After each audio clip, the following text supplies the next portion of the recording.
The fantasy football playoffs are almost here for a lot of you. So, which wide receivers can you really count on to carry your team to a championship? We're going to break down our top 12 list in a second. Welcome back to the Fantasy Endgame. I'm Pierre, he's Chris, and we're here to talk playoffs. That's right, fantasy football, and this is what it's all about. Time to play the games that matter the most. So, just as we did for running backs, if you haven't checked that out, definitely do it. We're going to talk about our top 12 playoff receivers based on schedule and how they've been doing as of late. All right, let's count down our top 12, starting with the first player on the list, and that is DeAndre Hopkins. Missed the first 6 weeks, but he has been a stud since he has come back. You think that continues on even with Marquise Brown back healthy? Yeah, that in the schedule is the worry here, right? We did see one game with Marquise Brown back, and look, Marquise Brown out-targeted him 8-6. Now, Hopkins did have a nice game, had a touchdown, but that's a little worrisome because what we did see those first, games without Marquise Brown was DeAndre Hopkins was an absolute target magnet. Plus, he gets Denver and Tampa Bay to start your fantasy playoffs. I mean, Denver in Week 15, that's terrifying. Tampa Bay, not as bad as Denver, but that's not great either, so still got to like DeAndre Hopkins, but there are some concerns here, and that's why I think he's got to be, just barely in the top 12. I think this is a fair place for him because, clearly hasn't lost a step. He's been a stud. He's been, since coming back, the wide receiver 6 for fantasy in terms of PPR leagues in points per game. All right, obviously missed those first few weeks, but since then, he has been a stud for your team. But like you said, the schedule, can't count on huge point totals, especially that first week. But if you do make it to the championship game and you have Hopkins, he gets Atlanta, which is pretty much as good as you can get for a wide receiver. So I think you've got to keep rolling with him. This is a team that's going to have to pass the ball a ton, I think, going forward. And Hopkins is always going to be a guy who's going to get a huge reception share. Now, at number 11, a guy who's just suddenly vaulted up the list. And yeah, we're putting him top 12 for the playoffs, and that is the rookie, Garrett Wilson. If you look just at the last 2 games, which coincidentally, or not coincidentally, have been with Mike White at quarterback instead of Zach Wilson, he's the wide receiver 3 in all of fantasy. Now, tell me why you think he could continue close to that pace for the rest of the season. Yeah, I don't know if he can continue close to wide receiver 3 pace, but man, you got to love what you're seeing from him with Mike White. Plus, look at that schedule. Detroit, Jacksonville, and Seattle. Now, granted, Seattle does have a strong secondary, but still, Detroit and Jacksonville, he could absolutely go off in those games. Early in the season, he looked like a league winner. Then Zach Wilson came in. It looked like he was droppable. Now he absolutely looks like a league winner again. I think if you got Garrett Wilson, you've got to be feeling great right now. If you did drop Wilson during that little mini slump, you're kicking yourself for sure. The schedule is great. He is a target hog. I don't fully buy necessarily that Mike White is going to keep doing what he's been doing, which, take a little step back, let's be honest, in week 13. But at the very least, Wilson is going to be involved. As long as it's not Zach Wilson, I feel like Garrett Wilson should be an absolute lock as a wide receiver 1. Now at number 10, we got T. Higgins, a guy, of course, you can count on week in, week out. Jamar Chase in or out, doesn't matter. T. Higgins is still a stud. What are the pros and cons of having T. Higgins as your wide receiver 1? The pros are he's a stud, like you said. The cons are Jamar Chase is also a stud, and there are going to be weeks where, Jamar Chase will just absolutely dominate the game, and Higgins won't be able to do much. But still, Higgins is an alpha wide receiver in his own right. So the Bengals don't have the best playoff schedule necessarily, but it doesn't matter because this offense is rolling. Joe Burrow is rolling. They look like one of the best teams. So, yeah, even with Chase, Higgins still has to be a top 10 wide receiver. And y'all may remember from the running back video, we were a little bit down on Joe Mixon. He still made the cut, of course. But again, that schedule is so bad for running backs. It's tough for wide receivers, but not as tough. Of course, talking about Tampa Bay, that run defense, you see how good they are. Not as bad against the pass. So again, it's not going to be easy for Cincinnati, but they look like they might be the best team in the AFC these days, and you don't have to worry about Higgins. So definitely deserves to be in the top 10. Now we go to number 9, and it's Jalen Waddle. Look, don't think the leg issue from last week is going to be something to worry about. The schedule might be something to worry about, but I think he can fight his way through it and still be dominant. Yeah, definitely got to worry about this schedule. This might be the toughest, schedule among all the wide receivers, right? Buffalo, New England, and Green Bay in the playoffs, 3 top secondaries. I know Buffalo hasn't been quite as good lately with all the injuries, but still, you're not going to, it's not a smash matchup by any stretch. But Waddle, when healthy, can do what he does, yards after the catch, doesn't need a huge target share, a ton of volume. And in this offense, he's going to have so much opportunity. So I think you still have to rank him in the top 10, even with the tough schedule. And here's the thing, you might realize this is another pair of rematches for their division. Well, when they faced New England week 1, he had 69 yards and a touchdown. And you might remember when they beat Buffalo in week 3, he went over 100 yards with a touchdown. You shouldn't be too worried. Again, this is an offense that is going to go through 2 guys, Jalen Waddle and another player that we're going to mention in a little bit. All right, now coming in at number 8, the guy from Philadelphia who is at times carrying the team, although it's not every single week, A.J. Brown. He can basically win you your week on his own. I mean, some people will say he's too high on this list. Some people say he's too low. I mean, number 8, is this just kind of a compromise? Probably. I mean, he's got the upside to be number 1, but then he has the downside to be not even in the top 12. But he does have a pretty good, playoff schedule. He gets Chicago and New Orleans. Does have Dallas in between that. That could be a tough spot there, but he's got the kind of upside that can win your matchup, and that's really what you're looking for, right? When we get to the fantasy playoffs especially, it's win or go home, so no point in having a guy with, just a high floor that can't win your week. Give me that upside. I think this is fair for A.J. Brown. Yeah, I mean, I'm not scared of this schedule. Chicago, obviously, not a bad spot for him. Dallas, great defense, but not dominant against receivers. They're actually kind of middle of the pack in terms of fantasy points allowed to wide receivers.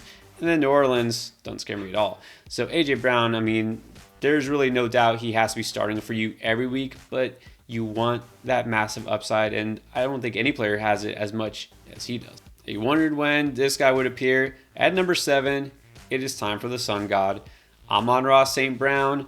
I mean, he's back to being what looks like what he was last year, and that was basically a league winner. Now, last year, you scooped him off of waivers, and you were pretty happy. This year, you've got a stud. I mean, can he really do it 2 years in a row? We shall see. He definitely has a tough first 2 matchups on the road against the Jets and then on the road against Carolina. Now, Carolina, not necessarily an elite shutdown pass defense, but they're pretty good. And the other thing is here, Jared Goff and this Lions offense has been much worse on the road than at home.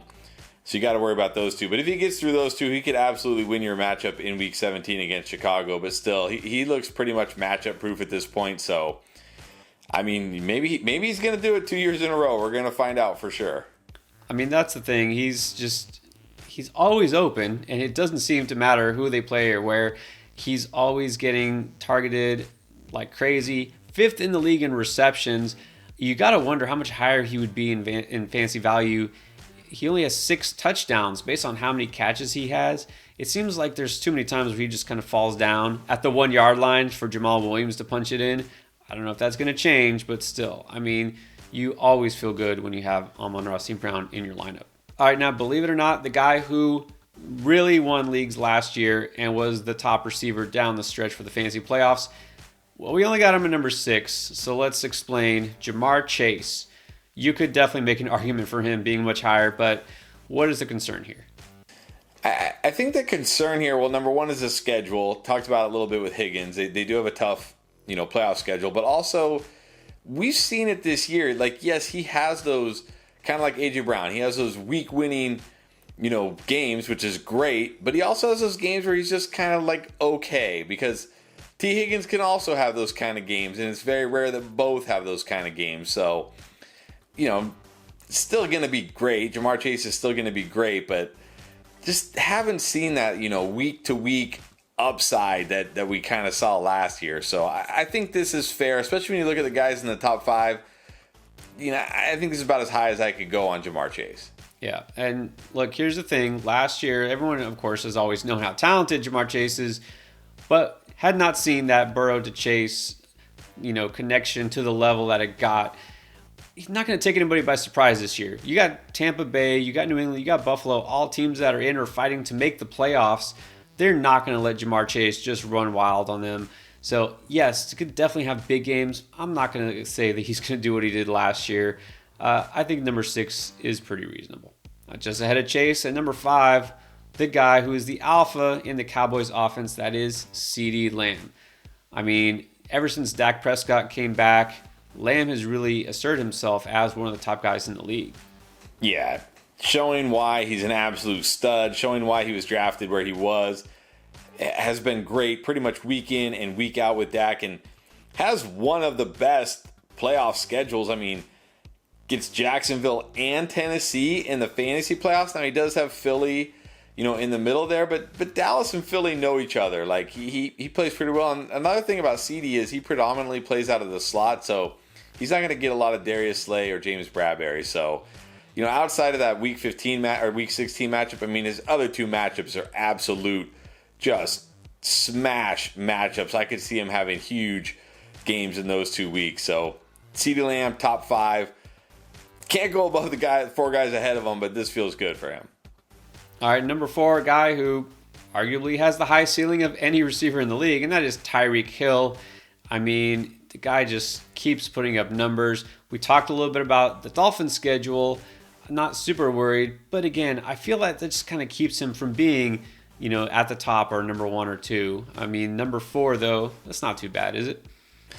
No, not bad at all. And like you said, I mean, we've seen games this year in tougher matchups where he's still good and he'll still be good, but he doesn't have that huge, week winning type of ceiling, and he gets nothing but tough matchups in the playoffs. Now, of course, he's Tyreek Hill, he's matchup proof, but may just not explode in the fantasy playoffs, the way he did in some of the other games. But still, yeah, nothing wrong with being top 4.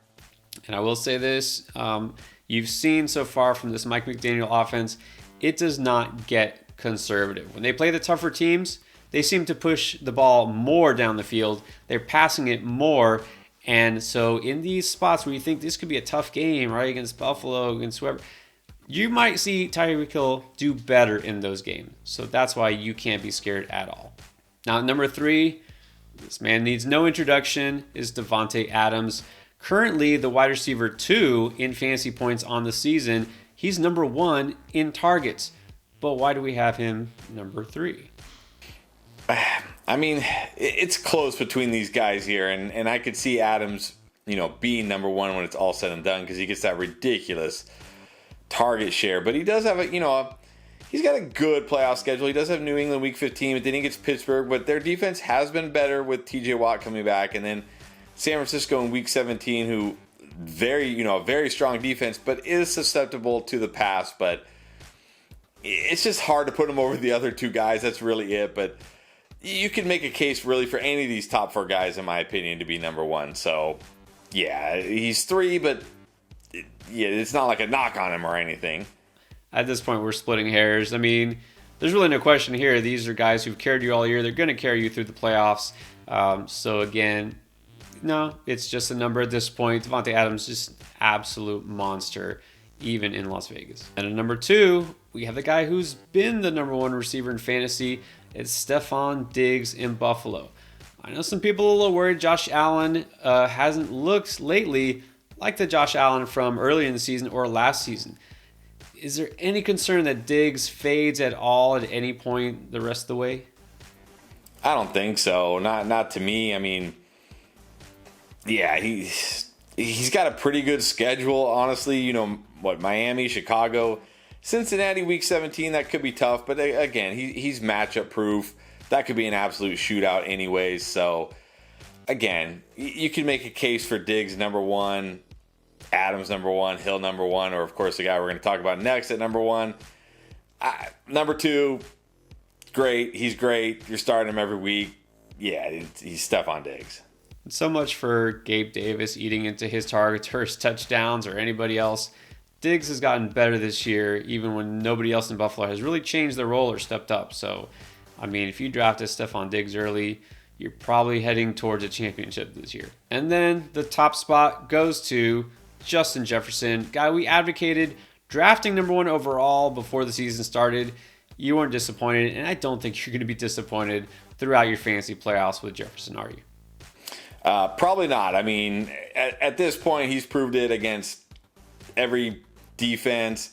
I mean, yeah, he kind of got shut down by Sauce Gardner by his standards, but he still got you, a touchdown and like 18, 19 PPR points. Again, you could argue any of these 4 guys to be number 1, but Jefferson he's the best real life receiver. Potential MVP, even though it won't happen. You got to have him number 1, I think. Definitely. I mean, nothing to worry about here. In any of these games, you see him getting shut down or even limited. I mean, he never gets shut down, but limited by the Colts, the Giants, the Packers. I don't think so. Justin Jefferson is just kind of further reinforcing the fact that going wide receiver early in drafts is the best way to go. All right, that is our top 12 wide receivers for the fantasy playoffs, which are just around the corner. We've already given you our top 12 running backs for the playoffs. Don't forget to check that video and everything you need to help win and get in the playoffs if you're still at that point, or maybe just lock up that bye and that top seed. Check out our playlist for this week with all the start sit advice that you need.